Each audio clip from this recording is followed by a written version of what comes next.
कदीम वक्तों की बात है कि एक दूर दराज सल्तनत में एक निहायत हुसैन और नेक दिल शहजादी रहती थी जिसे सब राबिया के नाम से जानते थे। इसकी खूबसूरती सिर्फ जाहिर तक महदूद न थी बल्कि इसका दिल भी इतना ही शफाफ और रोशन था।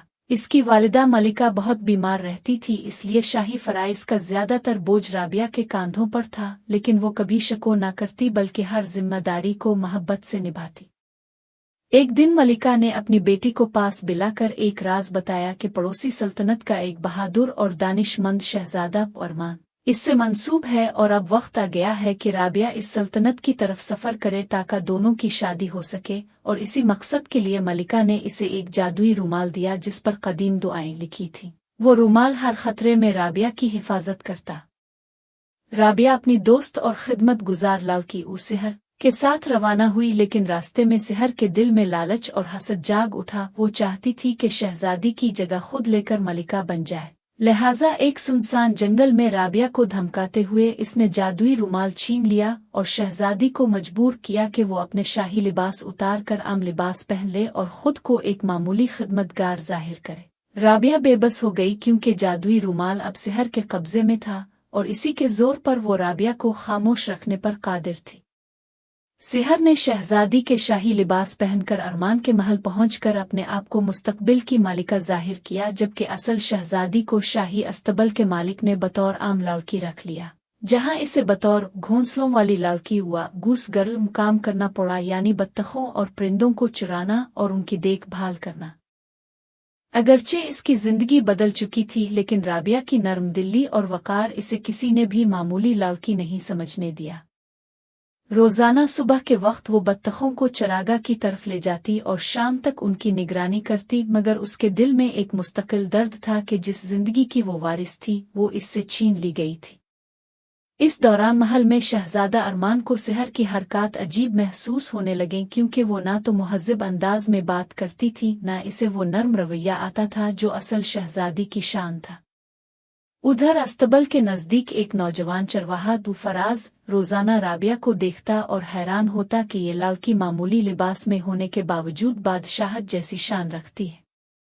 राबिया अक्सर तन्हा बैठकर बहते चश्मे में अपनी पुरानी जिंदगी की झलक देखने की कोशिश करती और खामोश आंसू पूंछ लेती। एक दिन बत्तखों को चरागाह ले जाते हुए हुआ ने धीरे से इसके बालों की लटों में से गुजरते हुए ऐसे लानिगार डाले कि फराज सोचने पर मजबूर हो गया कि ये लड़की आम नहीं। राबिया बत्तखों से बातें किया करती थी और बत्खें इसकी आवाज सुनते ही तरतीब से खड़ी हो जाती, जैसे वो इसकी जुबान समझती हो। इस मंजर ने चरवाहे को मजबूत यकीन दिलाया कि इसके साथ कोई बड़ा राज जड़ा हुआ है। उधर सहर की लालच बढ़ती जा रही थी और वो महल में हर हुक्म गुरूर से देती।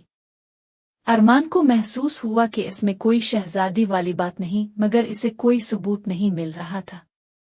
एक दिन राबिया अपने परिंदों के साथ चश्मे पर बैठी ज़ारो कतार रो रही थी और उसकी आवाज दरख्तों में गूंज रही थी कि अचानक सहर का चोरी हुआ रुमाल आंधी में अलिफाड़ कर राबिया के कदमों में आ गिरा। जैसे ही राबिया ने इसे छुआ, जादुई रोशनी फैली और रुमाल ने असल हकीकत जाहिर करने के लिए इसे ताकत दी। फराज इस मंजर का गवाह था और उसने राबिया से सब हकीकत सुनी। इसने फौरन महल के मुहाफिजों को खबर दी कि कुछ बड़ा फरेब चल रहा है। शहजादा अरमान ने राबिया को देखा तो फौरन पहचान गया कि यही वो लड़की है जिसका जिक्र दूसरी सल्तनत से आए खत में किया गया था, जबकि सहर की हकीकत भी खिलकर सामने आ गई। सहर ने भागने की कोशिश की, मगर जादुई रुमाल उसके हाथों से फट कर राख बन गया और उसका सारा असर खत्म हो गया। राबिया को असल मकाम वापस मिला और मलिका ने फखर से अपनी बेटी को गिले लगाया कि इसने मुश्किल वक्त में सब्र, तहम्मुल और सच्चाई का दामन हाथ से न छोड़ा। शहजादा अरमान ने राबिया से माजरत की कि वो इसकी असलियत फौरन न पहचान सका और फिर दोनों की शादी शानदार तकरीब में हुई, जहां फराज को भी खास इनाम दिया गया। बत्खें भी नए शाही बाग में राबिया के साथ रहने लगे और हर शाम कहानी सुनाने के वक्त राबिया उन्हें अपनी जिदोजहद और कामयाबी का सबक देती।